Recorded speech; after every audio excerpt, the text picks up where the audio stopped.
Hey guys, subscribe for daily content. And if you're shopping for gear, make sure you check out the description for the newest items at some of the very best online retailers. There's also links for some of the items that I personally recommend. Thanks! What's going on YouTube? Metal Complex here, and today I've got a very special, more of an overview and presentation to share with you guys. This is a prototype of the limited edition Sniper Bladeworks BDH. Now, I'm going to tell you guys right now, this is a handmade prototype. So handmade prototypes tend to be a little bit rough, but the actual versions of these when they release, I was speaking with Sniper Bladeworks, will be, in their own words, stunning. So that, judging on the other Sniper Bladeworks knives that I've handled and actually have in my collection, that will likely be the case. But I wanted to let you guys know because these will be available soon. In fact, I'm going to link information right down below on how you guys can get your hands on these if you want to. Thanks so much to Sniper Bladeworks for sending this in for me to take a look at. Thanks to my patrons for supporting me. And please, make sure to follow me on Instagram at metal_complex. I do not usually cover fixed blades. But when it's something wild and interesting, I will definitely do that. This is, let me make sure everybody understands this. This is a collector's piece. Now, is it usable? Yes. Is it durable? Absolutely. But this is designed as a collector's piece, right? So we're going to treat it like that. We're going to review it like that. I mean, review it, right? I'm going to talk about my thoughts and everything. There is it's like a campaign going for this right now. And people who want to get in on it, you can actually get a discount being an early bird. You can also choose your own serial number. There's going to be, I think, 335 of these, and they will be serial numbered, 1 through 335. So if you get in early on the campaign, again, links in the description, you can actually choose which serial number you want and get a nice discount, I think $35 off. Now, these are still very, very expensive, and we'll talk more about that price tag towards the end. For now, let's go ahead and do specs. Holy moly. Look at this thing. It's not thin material either. What's on the outside here is brass, and then we have thick steel, huge. Again, final productions versions will look very nice. So if we have a little bit of goofiness in the grind, a little bit of a goofiness here in the cuts here or there, I wouldn't worry about that. If you've checked out any of Sniper Bladeworks stuff in the past, then you'll know they get stuff right on the production versions. Let's go ahead and get a full measurement. So this guy's almost 15 inches tip to butt. We're looking at 14.75 inches. Blade length, I'm going to go to this, where the brass starts basically. 8.75 inches, 8¼ inches of cutting edge. Huge knife. How about some size comparisons up against some common folding knives that will do most people not really any good. I wish I had some good, fixed blades to show, but we'll do a couple of common folding knives. So Ontario Rat, Model 1 and Model 2. There you go. How about up against a pretty big folding knife? Custom scales can be found in the description under Original Goat and others. So yeah, definitely dwarfing, obviously. I mean, this is basically like a short sword, right? Up against the Benchmade Griptilian, or in this case, the Ritter Hogue. There we go. And I don't know, what would be another good one? Spyderco PM2. It's just like a tactical pirate's trench knife. Like that. This is obviously designed as the idea behind it is it's weapon. I mean, I can't finagle my way around that. That's what this is, right? But it's a cool collector's piece, right? Weapon but collector's piece. It's really hard to dedicate my review style to something like this, but I couldn't pass this up. I mean, if you were me, would you pass up doing a video on this? This is wild. I get a lot of crazy stuff, but I don't get stuff like this. All right, here, let's see. How about, I think probably the next thing we should do is measure the blade stock thickness here. Your blade stock thickness is coming in, I believe these are actually 1/4 inch. I mean, that wouldn't surprise me. Let's probably switch hands real quick. Trying to figure out the safest way to hold this and demonstrate at the same time. Okay, more than 1/4 inch, about 280 thousandths. So they did not make a dainty object. In fact, nothing about this says that it's got a weak point, right? I mean, here's the thing. If you decide to actually buy this and use it, it is made out of materials that can and will do the job 100%. And I mean, there's not really a weak point. I mean, the thinnest part of the tang is right in here, and that's still a pretty substantial tang. I mean, that's going to be quite a bit more heavy duty than something you would find on a K-bar, right? The rat tang or whatever's in that. So yeah, for sure. Substantially thicker anyways. Let's go ahead and talk about the action. Kidding. It's a fixed blade, so it's just going to come in and out of the sheath, which, by the way, it came with a little kind of whatever sheath. This is not the sheath it'll come with. This is something they threw together to sort of make sure that the blade was safe while they shipped it. But the actual sheath, they told me, will be much nicer. I wish I could show it to you. I actually would be really interested in seeing it. The actual sheath will be canvas, and it will be set up to, sort of go with the theme rather than being just sort of a generic nylon, whatever, right? So that is something that you will also get with it.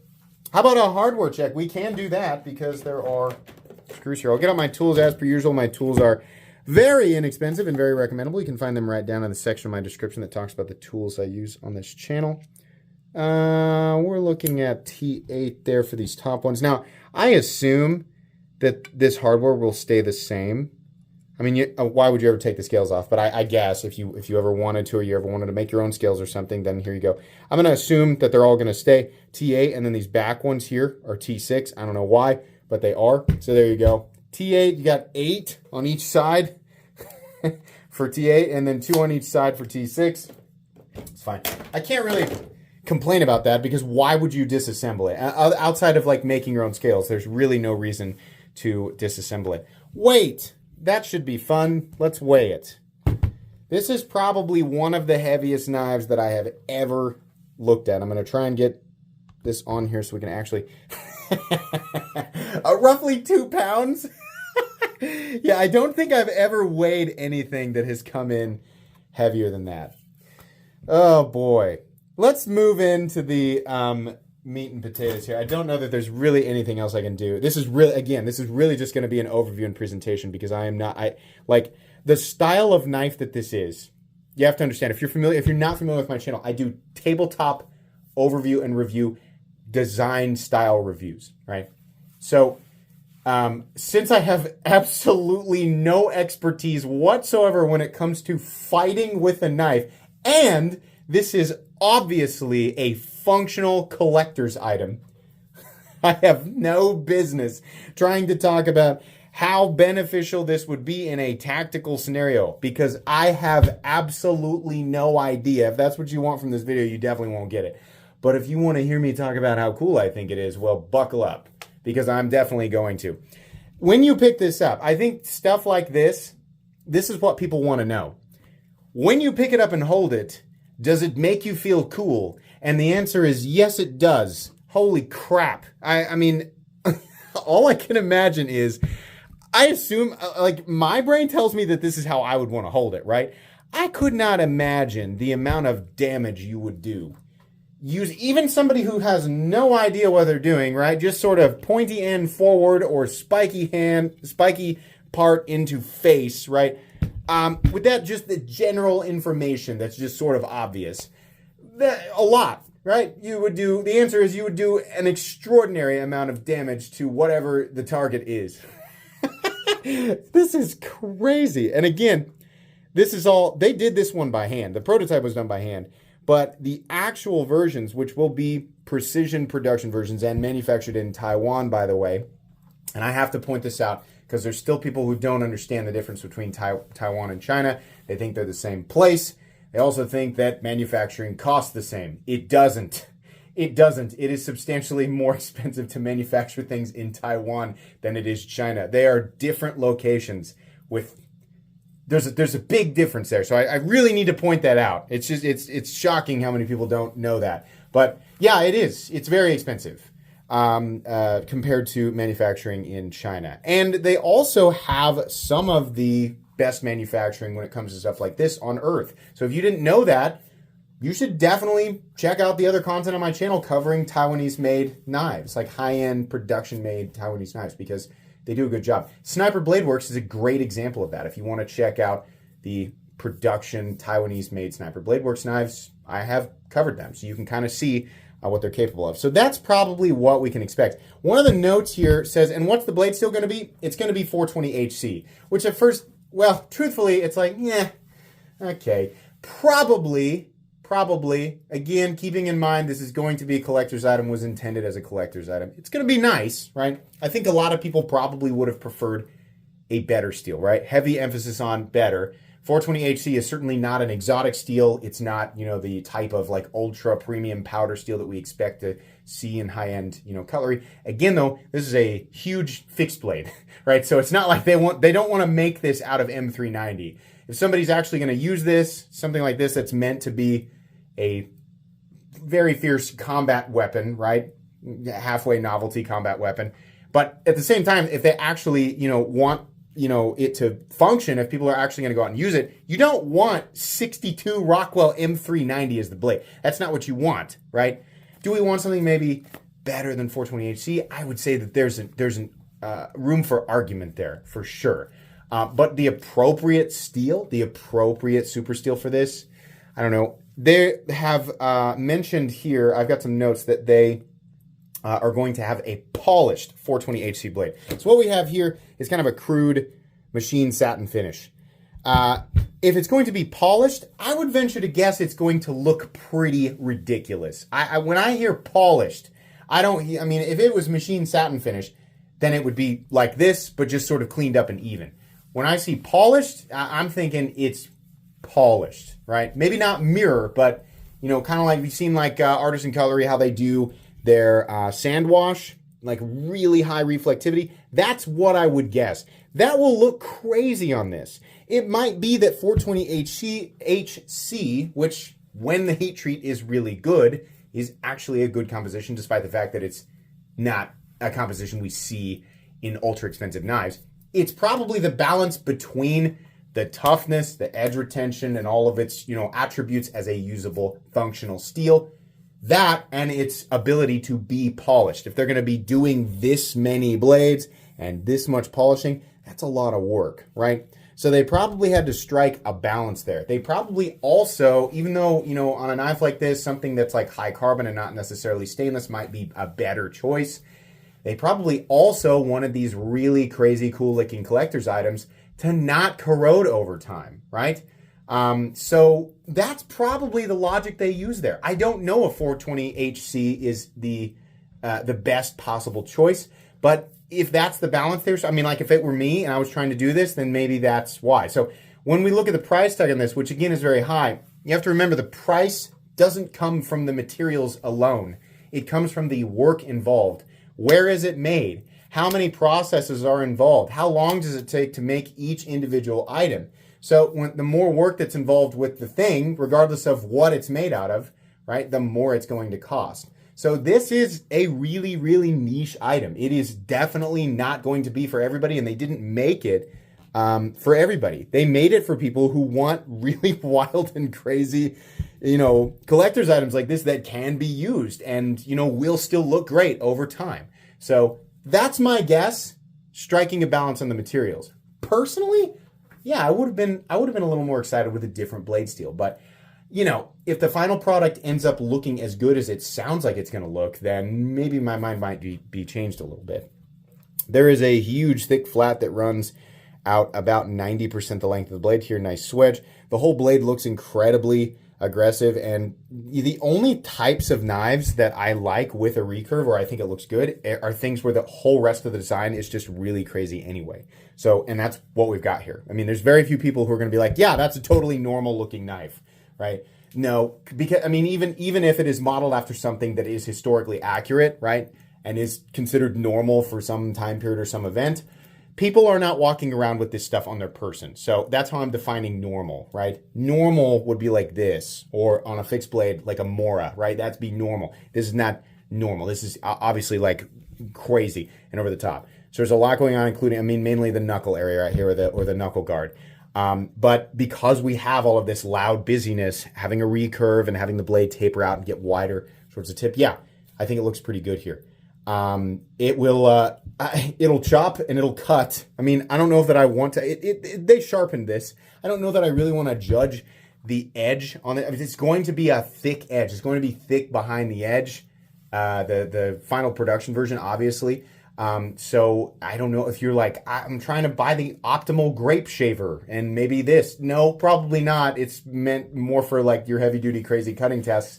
If again, you were going to use this type of, collector's item out in the wild. But, my guess is it'll probably cleave stuff. It'll probably cut stuff. Probably not the most efficient thing in the whole world if you're looking for the best, most optimized cardboard breaker downer. Probably not. But, smashing watermelons and, let's just say watermelons, right? And piercing big cuts of steak or, pig carcasses. Yeah, for sure. Absolutely. This will definitely do that.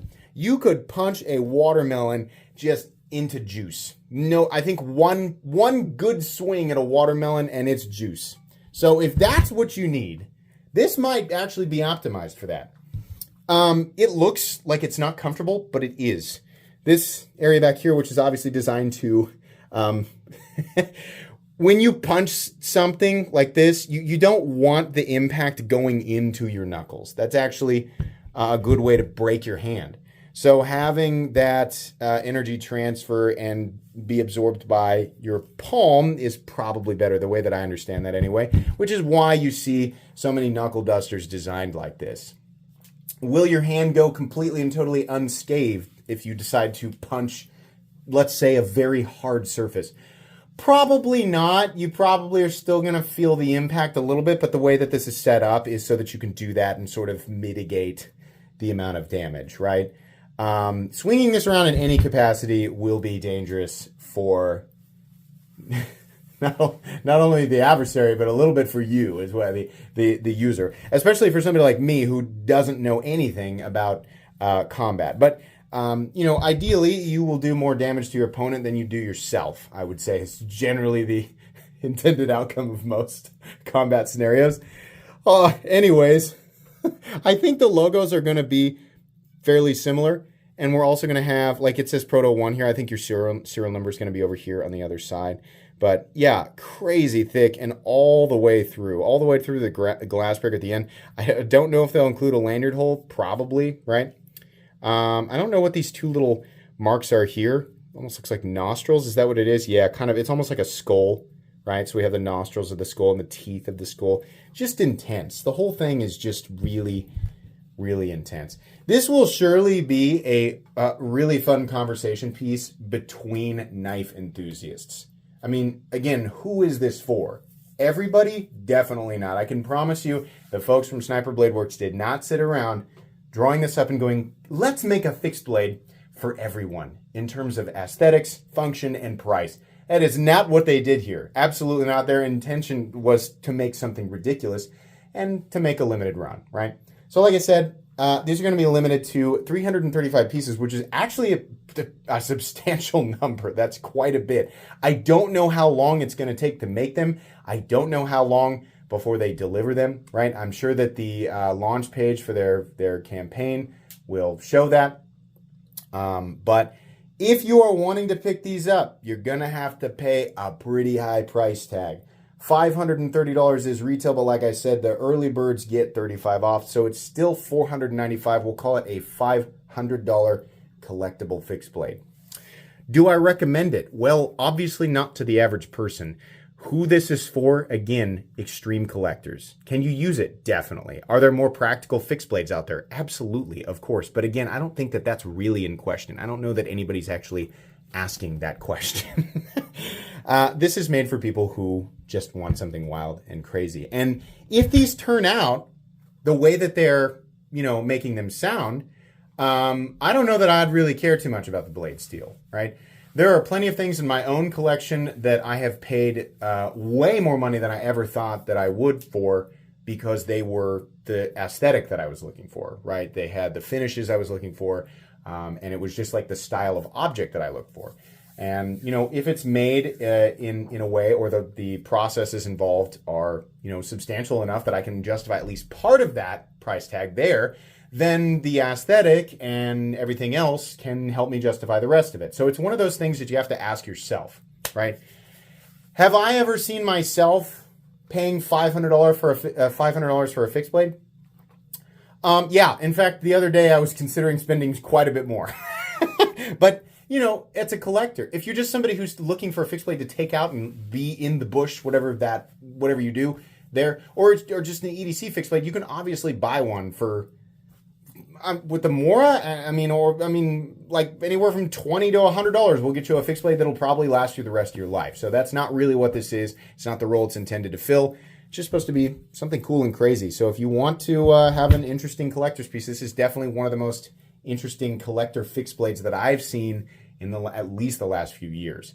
So that's what it's going to be. That's who it's for. Those are my thoughts on it. I hope you guys enjoyed this video. This was really fun to talk about, and I'm glad that Sniper Bladeworks gave me an opportunity to share it with you guys. Like I said, information will be linked down in the description so you guys can check it out if you want to. Thanks so much to my patrons for supporting me. Please make sure to follow me on Instagram at metal_complex. If you enjoyed this video, leave a like. If you'd like to check out my other content, I do, of course, have lots of videos of knives that are either expensive or inexpensive that I do or don't like, so check those out. And if you enjoy all my content, go ahead and click on that Metal Complex logo right there and subscribe, because there's definitely more coming. Thanks again for watching, everybody, and have a great day.